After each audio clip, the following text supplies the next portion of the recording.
కడప జిల్లా బద్వేల్ పట్టణంలోని స్థానిక ఆర్టీసీ బస్టాండ్ గేట్ ఆవరణలో APPTD national Mazdoor unity association ఆధ్వర్యంలో డిమాండ్ డే నిర్వహించారు. డిపో ప్రెసిడెంట్ ఎస్జే రావు, సెక్రటరీ చంద్రయ్య నేతృత్వంలో కార్యక్రమం జరిగింది. మే 20-21 తేదీల్లో డిమాండ్ డే పాటిస్తున్నట్లు యూనియన్ ప్రకటించింది. ఈ సందర్భంగా కరపత్రాలు పంపిణీ చేశారు. విద్యుత్ బస్సులను ఆర్టీసీ సిబ్బందితోనే నడపాలి. స్త్రీశక్తి బస్సుల్లో 0 టికెట్ల విధానం రద్దు చేయాలి. పీఆర్సీ కమిటీ వేసి ఐఆర్ ప్రకటించడంతో పాటు పెండింగ్ 4 డిఏలు అరియర్స్ చెల్లించాలి. కొత్త బస్సులు కొనుగోలు చేసి ఖాళీలను భర్తీ చేయాలి. రిటైర్డ్ సిబ్బందికి సెటిల్మెంట్స్ వెంటనే ఇవ్వాలి. ఉద్యోగులను ఈహెచ్ఎస్ నుంచి తొలగించి ఆర్టీసీ వైద్య సదుపాయం కల్పించాలని డిమాండ్ చేశారు. మే 13న ప్రభుత్వానికి ఎండీ ఇచ్చిన మెమరాండంలోని సమస్యలను పరిష్కరించాలని కోరారు. డిమాండ్లు పరిష్కరించకపోతే ఆందోళన ఉధృతం చేస్తామని నాయకులు హెచ్చరించారు.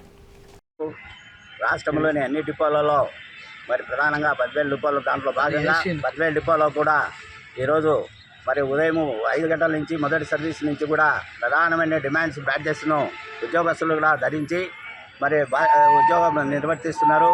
మరి అదేవిధంగా 11 గంటల టీ విరామ సమయంలో మరి ఉద్యోగస్తులందరూ కూడా మరి యొక్క ధర్నా కార్యక్రమాన్ని చేపట్టి ఉన్నాం. ఈ యొక్క ధర్నా కార్యక్రమంలో ప్రధానంగా ఏవైతే విద్యుత్ బస్సులు ఉన్నాయో వాటిని మరి ప్రభుత్వం ద్వారానే కొనుగోలు చేసి ఆర్టీసీ సిబ్బంది ద్వారా మెయింటెనెన్స్ చేసే విధానాన్ని కొనసాగించాలా. లేని పక్షంలో ఆర్టీసీ నిర్వీర్యమైనటువంటి పరిస్థితి ఏర్పడుతుంది. అదేవిధంగా ఏదైతే స్త్రీశక్తి పథకం ఉన్నదో ఈ స్త్రీశక్తి పథకం ద్వారా మరి ఇప్పటికే ఆర్టీసీ చాలా భారాన్ని మోస్తున్నది. మరి ఈ యొక్క స్త్రీశక్తి పథకంలో ప్రభుత్వానికే కాకుండా ఉద్యోగస్తులందరికీ కూడా చాలా తీవ్రమైనటువంటి ఇబ్బందులు ఏర్పడుతున్నాయి. మరి ఈ యొక్క స్త్రీశక్తి పథకంలో ఉన్నటువంటి ఈ యొక్క టికెట్లు 0 టికెట్ విధానాన్ని తొలగించి నిలుపుదల చేసి మరి మిగిలినటువంటి ప్రయాణికులకు మాత్రమే మరి టికెట్ ఇచ్చే విధానాన్ని కొనసాగించాలని, తద్వారా మరి ఉద్యోగస్తులందరికీ కూడా అనేకమైనటువంటి పనిష్మెంట్ నుంచి కూడా మరి తప్పిపోయేదానికి అవకాశం ఉంటుంది. అలాగే ఏవైతే ఈ యొక్క టికెట్లు కొట్టే విధానంలో ఈ టిమ్ములు చక్కగా పనిచేయక మరి ఉద్యోగాలు కూడా కోల్పోయేటటువంటి పరిస్థితి ఉంది. కాబట్టి మరి ప్రభుత్వం తక్షణమే ఈ యొక్క స్త్రీశక్తి పథకంలో ఉండే 0 టికెట్ విధానాన్ని రద్దు చేయాలని, మరి మిగిలినటువంటి ప్రయాణికులకు టికెట్ ఇచ్చే విధానాన్ని ప్రవేశపెట్టాలని ఈ సందర్భంగా గుర్తు చేస్తున్నాం. అదేవిధంగా పీఆర్సీ అనేటువంటిది వెంటనే ప్రకటించాలా, ఐఆర్ను మరి వెంటనే రిలీజ్ చేయాలా. అదేవిధంగా పెండింగ్లో ఉన్నటువంటి 4 డిఏలు వాటి అరియర్స్ను కూడా తక్షణమే ప్రభుత్వం చెల్లించాలా.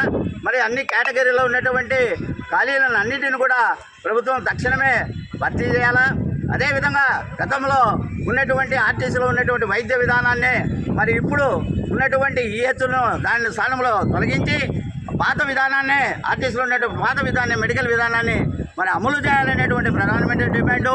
ఈ అన్నిటినీ కూడా దృష్టిలో పెట్టుకొని ప్రభుత్వము ఖచ్చితంగా మరి ఈ యొక్క ఏవైతే దీర్ఘకాలిక సమస్యలు ఏవైతే ఉన్నాయో వాటిని అన్నిటిని కూడా తక్షణమే పరిష్కరించాలని, తద్వారా ఆర్టీసీని రక్షించాలని, ఉద్యోగస్తుల యొక్క బెనిఫిట్స్ అన్నిటి కూడా తక్షణమే చెల్లించాలని ఈ విధంగా మేము డిమాండ్ చేస్తూ ఈరోజు ధర్నా కార్యక్రమం నిర్వహిస్తున్నాం. రేపటి దినం కూడా ఇదే విధంగా మరి ఉదయం నుంచి ఉద్యోగస్తులందరూ కూడా బ్యాడ్జీలు ధరించి మధ్యాహ్నం 11 గంటల సమయంలో టీవీ రామ సమయంలో మేమందరం కూడా ధర్నా చేస్తామనండి ప్రభుత్వానికి ఈ విధంగా మేము తెలియజేస్తున్నాం.